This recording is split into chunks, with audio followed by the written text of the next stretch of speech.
Hi, everyone. Thanks for jumping in on this webinar. I am Tara Nickel. I am a life and business coach, and I'm excited to share with you some tips on how you can be a successful remote worker. If you have any questions, feel free to put them into the chat, and I will answer them as we go or at the end. And let's get started. So like many of you, you may have been disappointed with your lack of productivity or focus while you've been at home, and you're not alone. I am seeing that with a lot of professionals. The transition hasn't been as smooth as you would like, so don't feel like you're the only one going through that. I am here to help show you some really great easy tips that you can start implementing today to be more productive and more focused while you're working from home.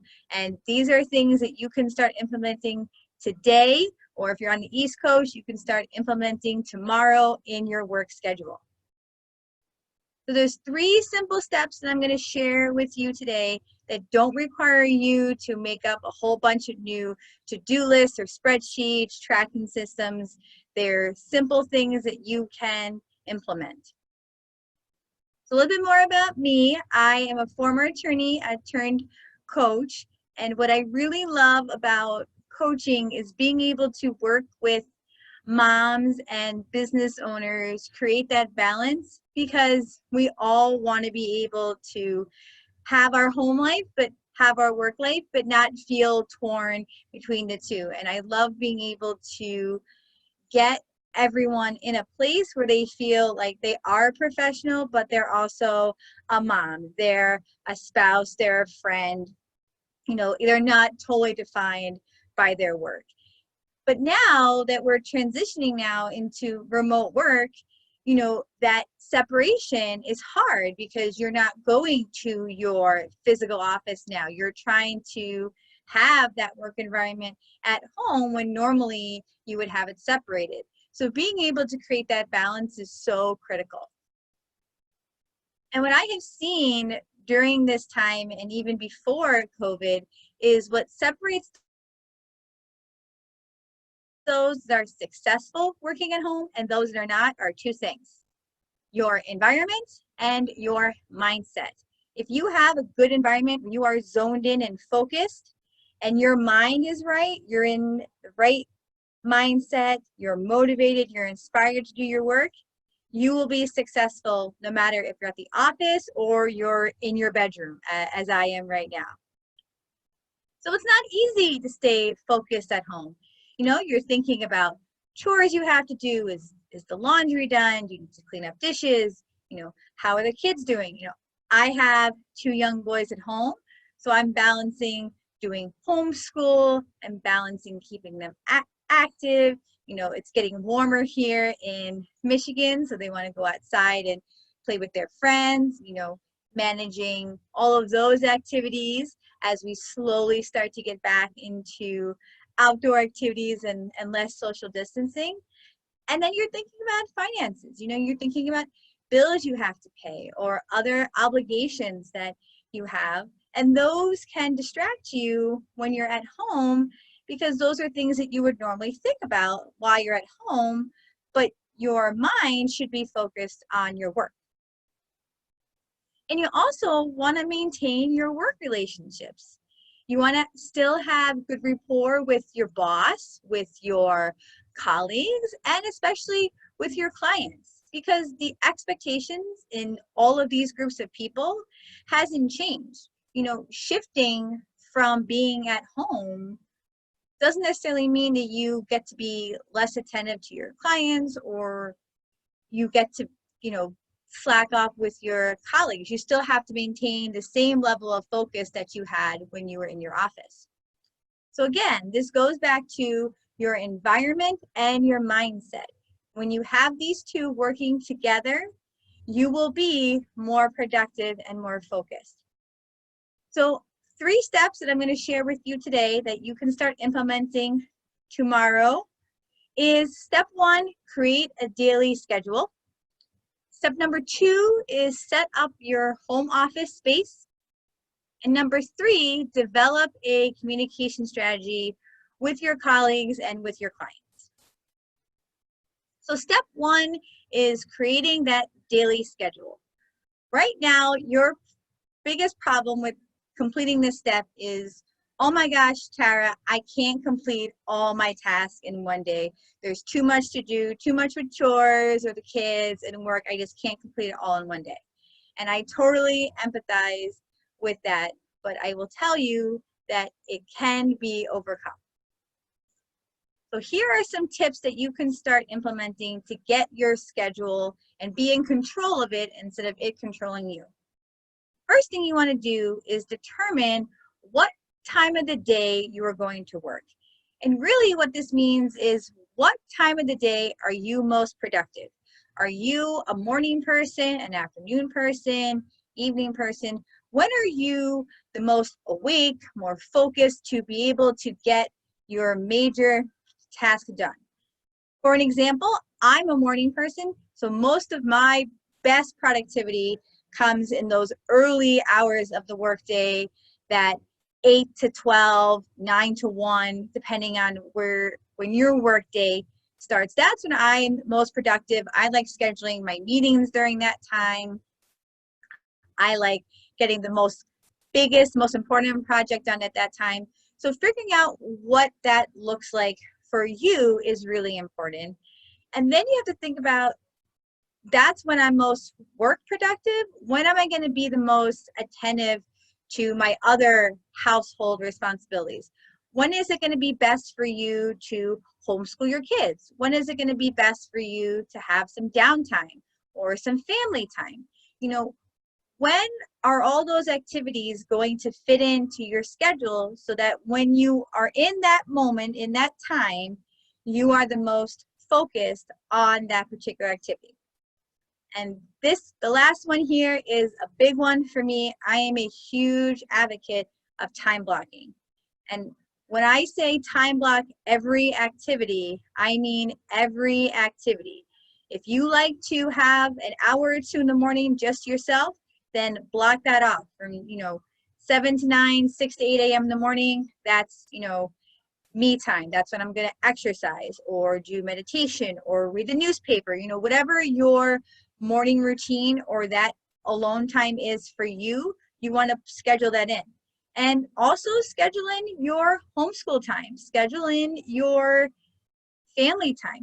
Make that a non-negotiable time that you are going to set aside to spend time teaching your children, spend time with your family, or spend time just with a nice book and a cup of coffee. Whatever works for you, but it needs to be blocked so that it's on your schedule and you don't overcommit yourself.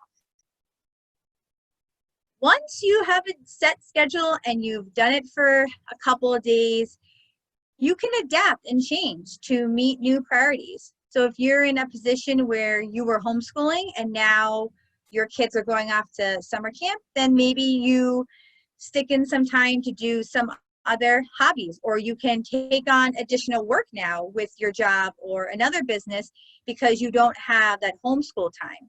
But once you get into a habit of having that daily schedule, then making these changes are not so overwhelming. The second step to get your environment and your mindset in the right spot to be successful working from home is setting up your home office. Now, you may be thinking that, Tara, I don't have a spare room to work in. I have an apartment or one bedroom, or you're like me, you have a city house, you don't have like a whole lot of extra rooms. I have a half Cape Cod, so my second floor is not even a full floor. So, having the right space, you're thinking is a barrier. And I will tell you that that's not necessarily a barrier. Because again, it's not about the space, it's about the mindset. Where is your mind when you're in your personal workspace? Are you thinking about the household things, or are you thinking about work, right? So again, it's all about that mindset and getting in the right state of mind to be productive and focused while you're working. So some tips I want to share with you is find a comfortable space. So for me, as you can see, I'm actually in my bedroom because for my situation, it's on the second floor of my house, which is enough of a barrier for my kids to not have to walk up the stairs to ask mom or to need something specifically. You know, there's an extra barrier, they have to walk up the stairs. You know, as silly as that sounds, but it also allows me to keep the door closed, allows me to, you know, stay focused. There's no other stimuli. You know, I personally don't get, you know, distracted by having my bed in the same place where I'm working, because it's really quiet. I have enough space to stay focused. The other thing you want to think about is, can you actually create the right workspace? You know, think about the essentials you need. Are you someone that needs to have a desk and a chair? Is there enough outlets? You know, you don't think about that, but you know, you don't want to necessarily set up your personal workspace in a closet just because it's quiet and then you don't have any outlets. So you can't plug in your phone or a printer or your laptop. All those things are important. So it's not only finding a space that's comfortable, it's also making sure that you have your essentials, because you want to replicate as much of your home office environment in your home as you can. So you definitely want to think about those essentials and what that looks like for you. The last important thing is you have to be able to cancel out distractions. So if you're a person that's sitting in a room with a whole lot of windows and looking outside on the street or your backyard is going to get you unfocused, then that's not a good place to set up your home office. For me, there's really only 1 or 2 windows in this room, and I have blinds, so I just put the blinds down, I close my door, and I focus. So those are important things to think about too. What do you need to cancel out as a distraction so that in your personal workspace, all you're thinking about is the work and the projects that you have to get done? A bonus tip for you, for all the moms and dads out there, is wear a piece of clothing that makes you feel professional, but also gives your children the idea that you are in work mode. And why this is important is because not all children will understand that even though you're at home, you are not necessarily available on the same frame as if you were home on a Saturday afternoon. So normally, right now I'm wearing a pink shirt, but normally I will wear a black shirt or a black sweater to indicate to my kids that I'm not available. Like, mom cannot be disturbed, mom can't, you know, help get you a snack or something. And the reason that I picked black was because both of my kids don't like to eat really ripe bananas when they get to that like dark brown, black color, you know, that are perfect for smoothies, but not always so good to eat raw. And that's how I picked that color, because they don't want to touch those bananas. They don't want to eat them. So when I explained to them that I was wearing a black sweater, I used that analogy with the bananas, that, hey, you know how you don't like to eat a black banana? Well, mom doesn't like to be disturbed when she's working. And when I'm wearing black, that means that mom doesn't want to be disturbed. The other thing that wearing a piece of clothing that makes you feel business professional is it actually helps with your mindset. You know, there's a lot of studying on there of how personal dress affects people's self-esteem or their productivity and their focus when they're in that mindset. I actually had a former colleague who said that he was convinced that his best arbitrations happened when he spent the most amount of time on deciding what shirt to wear with what tie, with what jacket. You know, if wearing a blazer, if wearing a suit jacket, if for women, if wearing a nice blouse helps you put you in the right mindset to be able to be productive and focused, then do that. You know, if you're not as focused wearing a sweatshirt and a hat, then don't do that while you're working from home. You know, don't let the fact that you are in a different environment change what you normally would do. So definitely think about how dress affects your mindset. And for all the moms and dads out there, try that clothing thing and then let me know how that turns out for you. I'd love to hear success stories with that. All right, how's everybody enjoying the webinar so far? Put in the chat a thumbs up if you've gotten some great value so far, and we will keep rolling with step number 3. So step number 3, I think, is one of the most important parts from working from home, is that when you're not in the office, the way you communicate changes because you're not necessarily near somebody's office or their cubicle, or you have access to the same colleagues in the same way that you were when you're in the office. So that's why step 3, developing a communication strategy, is so important. Because one of the things you could be thinking that, oh, you know, this sounds really great, Tara. I'm going to find a great space in my house. I'm going to have a schedule, but how the heck am I going to get my colleagues, my spouse, my kids, or, you know, your boss even on board with this new plan? And what it really comes down to is having good quality conversations.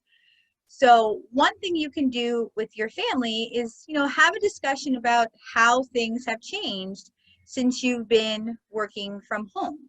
You know, have that discussion about, you know, wearing the different color means you can't be disturbed, or telling your spouse, hey, now that I'm working from home, I really would like to have, you know, 2 hours in the evening to get projects done that I couldn't do during the day because I was homeschooling the kids. Can you be in charge of dinner, or can you take care of these 3 chores that normally you do? You know, have those conversations and then make it clear, you know, when you're available and when you're not, because this is a new environment. Even if you've, you know, developed a simple strategy in the last couple weeks, that could have changed. You could be looking at a different priority list than where we started working from home.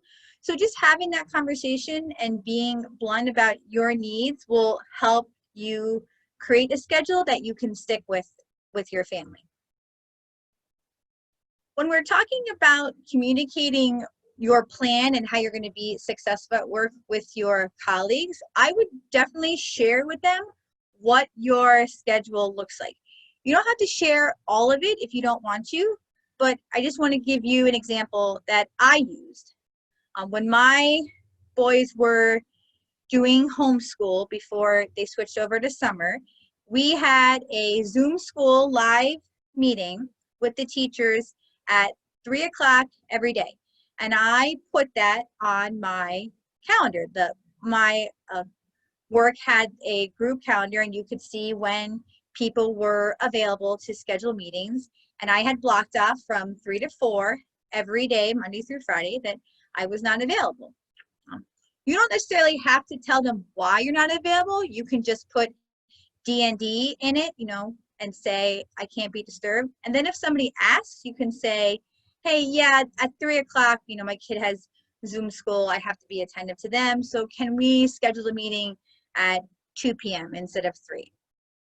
Right? So that way you are gently letting them know when you're not available, but you're also showing that because you're not available, it's not going to impact the end result of the project or the task that you have to do. Is that it's just about being assertive and telling them when you are available and when you're not. And really, I have found that a lot of colleagues are really responsive and accepting of that because you're being transparent. You're not hiding something from them, right? If you are upfront with your colleagues and your boss, that always ends up being more productive for you going forward than if you aren't communicating and aren't being honest about what your needs are during this time. So with clients, here's a really important discussion to have with them is, first of all, let them know that you are still available for them to answer questions, to address concerns. You know, the fact that you've moved to remote work doesn't necessarily change that relationship. It changes how you communicate. For example, if you normally met with your client, let's say in person, right? That's a lot of things can't be in person these days. If you couldn't meet with them in person, then maybe what you say is, in lieu of the fact that we can't meet in person, let's do 2 Zoom calls a day, right? So that would probably take up the same amount of time that you would have taken to drive out to the client, talk with them for an hour, and then, you know, come back to your office. So now you're doing 2 touch points over the same amount of time, and you're still giving that client that individual attention. The other thing that you want to do in a very respectful way is make clear expectations of what your relationship will look like while you're remote working. You know, so going back to the idea of communicating to your colleagues when you're not available for meetings. You know, let clients know that if there's going to be a slightly larger time frame between getting back with emails, or if you know that another colleague that you're working with on a project is not available at this time, you know, just being upfront with them and saying those expectations of, here's what I'm going to do for you during this time, and here's my expectations for you, that to be respectful of, you know, my schedule. Let me know when you have concerns. Know that there may be a longer time frame of when I can get back with you because of other people's schedules. You know, just be very delicate and respectful when you are changing the expectations, but then always come back to, you are going to stay top of mind with them. You are going to stay vigilant on their issues, and that they can still come to you with questions and concerns the same way they would if you were back at your office. So quick review of the 3 steps to help you get on track to being a successful remote worker. Create that schedule, set up that office, your personal workspace, and develop a communication strategy with everyone involved in your plan: family, colleagues, and clients. So if you found value in today's webinar, please put value in the chat so I know that this is the content you guys are looking for from me during these webinars. I'm excited to be doing them and share some tips and tricks on how you all can be successful working from home, because it's definitely a new environment for many of us, and being able to set up the right plan is just going to take you to that next level. So if you want to take your success plan and the things we talked about today to the next level, I encourage you to enroll in my new Remote Work Success Plan course. We are in pre-launch now, and I'm so excited to get the content and the lessons ready for all of you. And what the course does is it goes more in depth on the 3 steps that we talked about. So we really look at, how much time do you need to complete all your tasks? You know, what is the limit of attention span that you have to work on one project? Or how much time do you really need to complete X? How much time do you really need to, you know, have your own self-care time, all that things. I'm also going to share some easy and cheap ways to get your personal workspace. I'll share what I have done specifically, and being a mom, I definitely went on the less expensive side, so I want to share with you how I did it and give you some ideas of how you can turn any place that you have in your house into your own successful personal workspace. And I'm also going to share some really quick, you know, 2 or 3 line communications that you can have with colleagues and clients if you're not sure exactly how to start the conversation. What are you supposed to say? How do I say this nicely? You know, I have some really great, effective, short emails that you can send to them, not, you know, super lengthy, that get the point that this is my plan and I want you to kind of come along with me and know that the level of care that I'm going to give is not going to change. So before we head out, I want to give you all a special pre-launch offer for the course. If you watched the webinar or if you are watching the replay and you want to take advantage of the course, I am offering it a lifetime access for just $200. That's right. So if you sign up now during the pre-launch effort, you will have lifetime access to all the lessons, all the content, all the scripts for just $200. If you are interested in that, please send me an email, tara@taranickel.net, to get updates on when we launch the course officially and the special $200 pricing. I'm going to check here in the chat box to see if anybody has any questions on what we went over today. Okay, I don't see any questions. Thank you all so much for attending this afternoon, this evening. I hope you got some value, and I wish you tremendous success working from home